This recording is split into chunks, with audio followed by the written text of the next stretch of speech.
Hey, this is me. This is Tim. We're reading from Walter Mosley, Disciple.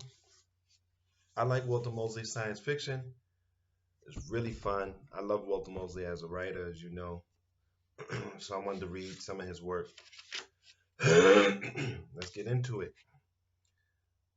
How many marks in a dollar? I asked him. What?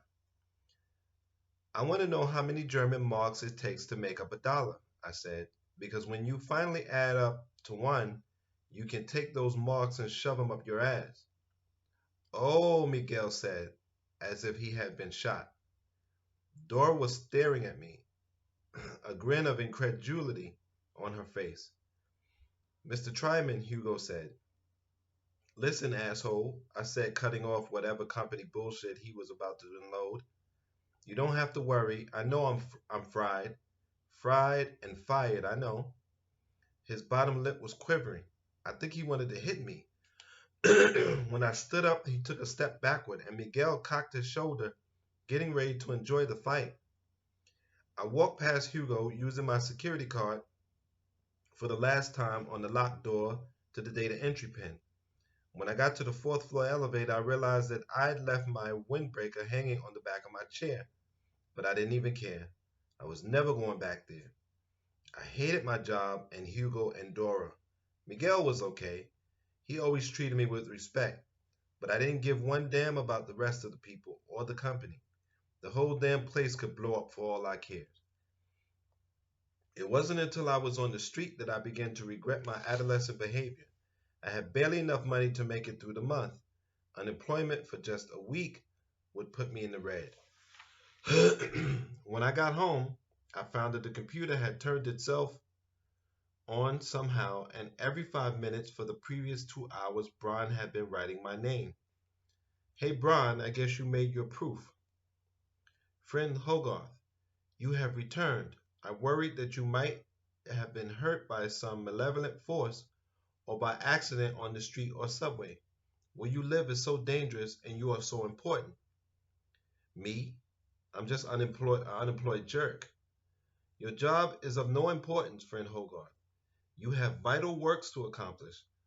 You and I alter the world for the better, and you and I will alter the world for the better.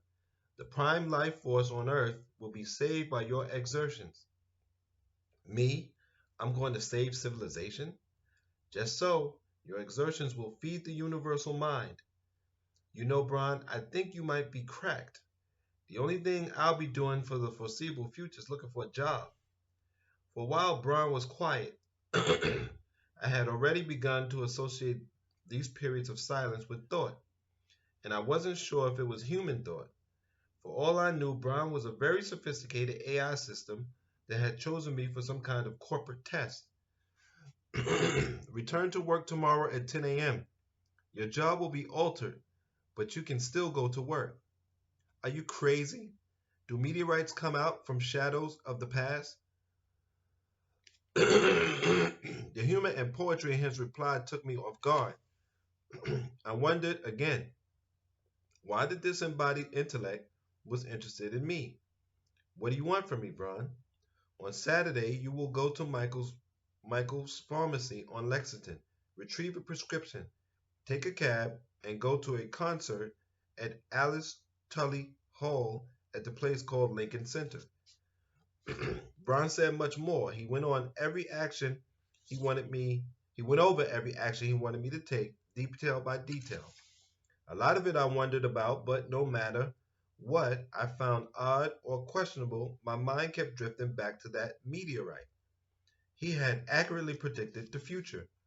There was something amazing and definitely disturbing about Bron, but he was just a voice on the internet, not any kind of real threat. I wanted to find out more. We messaged each other until almost midnight. At first, we talked about the job Bron wanted me to do. I was to say a few kind words to two men. One was Bangladeshi cab driver named M.D. Amir, and the other was a young man from Ohio who was running for the Senate seat there. The cab driver would have a mild communicable infection. So I was to take an antibiotic to counteract the possible. So here you have it, some kind of force, entity, life form, whatever you say, is directing my guy.